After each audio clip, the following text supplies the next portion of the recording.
मती रची सुसमाचार अध्याय 8।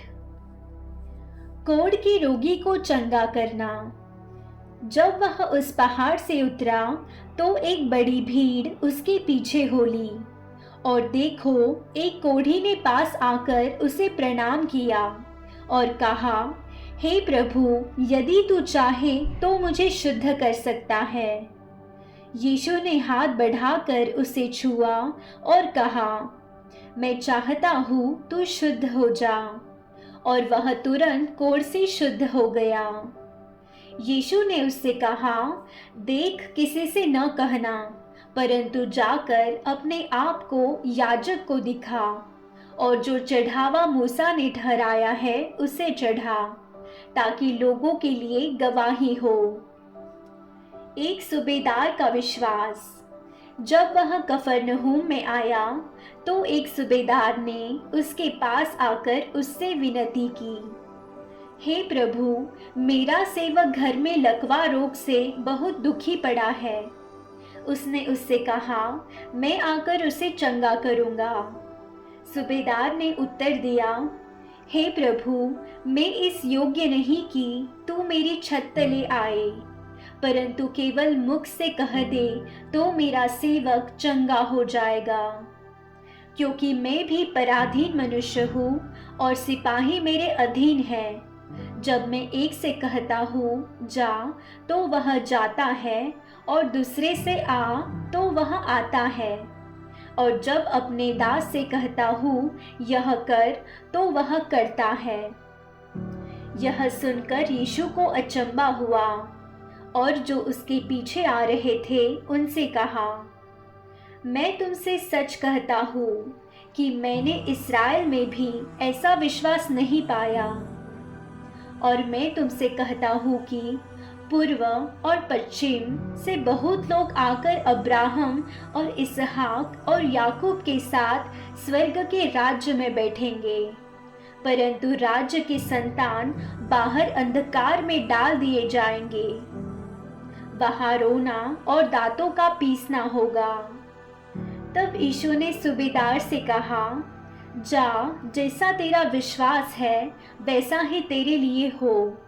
और उसका सेवक उसी घड़ी चंगा हो गया। अनेक रोगियों को चंगा करना। यीशु जब पतरस के घर आया तो उसने उसकी सास को ज्वर में पड़ी देखा। उसने उसका हाथ छुआ और उसका ज्वर उतर गया और वह उठकर उसकी सेवा करने लगी।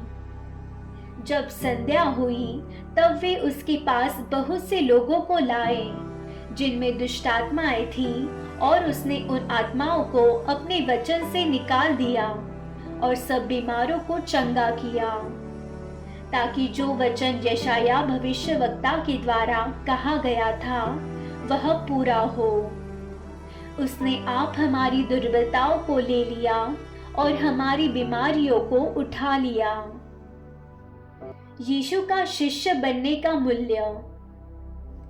यीशु ने जब अपने चारों ओर एक बड़ी भीड़ देखी तो झील के उस पार जाने की आज्ञा दी। तब एक शास्त्री ने पास आकर उससे कहा, हे गुरु, जहाँ कहीं तू जाएगा मैं तेरे पीछे हो लूंगा। यीशु ने उससे कहा, लोमड़ियों के भट्ट और आकाश के पक्षियों के बसेरे होते हैं, परंतु मनुष्य के पुत्र के लिए सिर धरने की भी जगह नहीं है। एक और चेले ने उससे कहा, हे प्रभु, मुझे पहले जाने दे कि अपने पिता को गाड़ दूं। यीशु ने उससे कहा, तू मेरे पीछे हो ले और मुर्दों को अपने मुर्दे गाड़ने दे। तूफान को शांत करना। जब वह नाव पर चढ़ा तो उसके चेले उसके पीछे हो लिए, और देखो, झील में एक ऐसा बड़ा तूफान उठा कि नाव लहरों से ढकने लगी और वह सो रहा था। तब चेलों ने पास आकर उसे जगाया और कहा, हे प्रभु, हमें बचा, हम नष्ट हुए जाते हैं। उसने उनसे कहा, हे अल्पविश्वासियों, क्यों डरते हो? तब उसने उठकर आंधी और पानी को डांटा और सब शांत हो गया। और वे अचंभा करके कहने लगे, यह कैसा मनुष्य है कि आंधी और पानी भी उसकी आज्ञा मानते हैं। दुष्टात्माग्रस्त मनुष्यों को चंगा करना। जब वह उस पार गदरेनियों के देश में पहुंचा, तो दो मनुष्य जिनमें दुष्टात्माएं थीं, कब्रों से निकलते हुए उसे मिले। वे इतने प्रचंड थे कि कोई उस मार्ग से जा नहीं सकता था। उन्होंने चिल्लाकर कहा, हे परमेश्वर के पुत्र, हमारा तुझसे क्या काम? क्या तू समय से पहले हमें दुख देने यहाँ आया है? उनसे कुछ दूर बहुत से सूअरों का एक झुंड चल रहा था। दुष्टात्माओं ने उससे यह कहकर विनती की, यदि तू हमें निकालता है तो सूअरों के झुंड में भेज दे।